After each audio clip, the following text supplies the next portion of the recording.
Sur le quai d'une gare, le geste de rouler une cigarette, l'attention au bord du papier qu'on glisse sous l'autre bord, dernier coup de langue, les rails et le bondissement du passereau qui sautille cherchant miettes sur le ballast.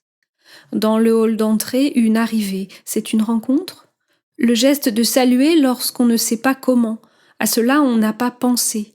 On se donne la main comme une poignée ordinaire et puis il y a un buste qui se rapproche un peu de l'autre, une tête avec une inclinaison précise qui indique que peut-être il est temps de s'embrasser, l'autre buste un peu après avec léger retard, un sourire un peu de gêne et la sympathie, la tête qui s'avance vers l'autre, se penche sur le côté droit, les mains toujours empoignées, les lèvres qui effleurent à peine font un bruit d'air qu'on laisse échapper, un bruit volontaire, le bruit d'un peu d'air qu'on pousse en serrant les lèvres.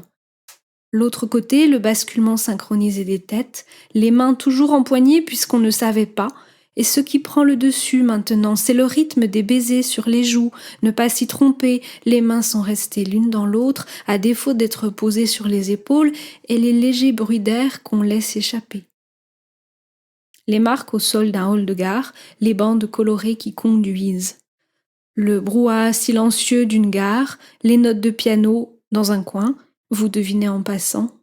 Le roulis d'une valise sur le lisse, son sursaut au passage d'une bande d'aspérité collée là pour qui n'y voit pas. Le geste de prendre ses pieds dans la valise et ne pas tomber mais juste. Au dehors, quelqu'un qui attend, immobile et vertical. La voiture qui ralentit, s'arrête et le mouvement au dedans.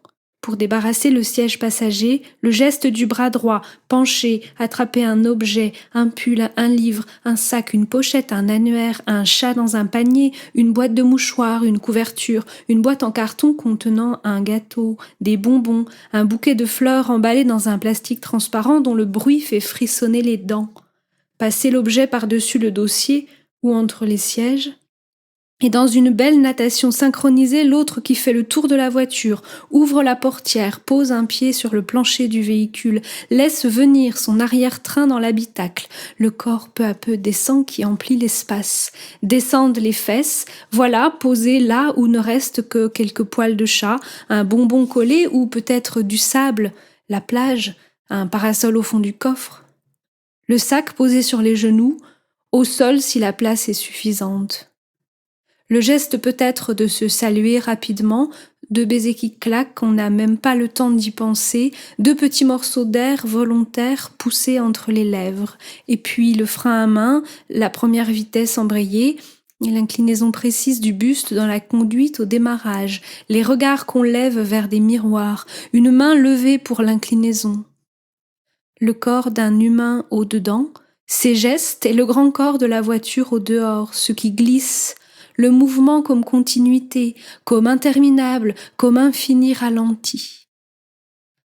La gare derrière à travers le pare-brise, côté passager une tête tournée vers l'arrière, à droite, un regard vain à la recherche de quoi, silhouette, brève intense rencontre du voyage, ou une valise verte à roulettes. Et puis la ville, qui murmure que 1000 gestes ont lieu dans l'instant.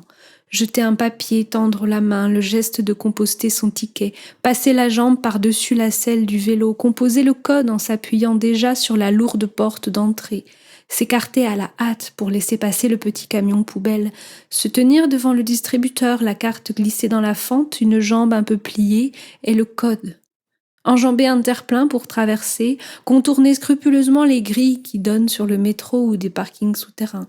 Et puis lever le visage vers le haut des rues, vers le haut des immeubles, vers le haut du ciel, lever les yeux vers le haut de la ville et se l'imaginer toute depuis notre là-haut.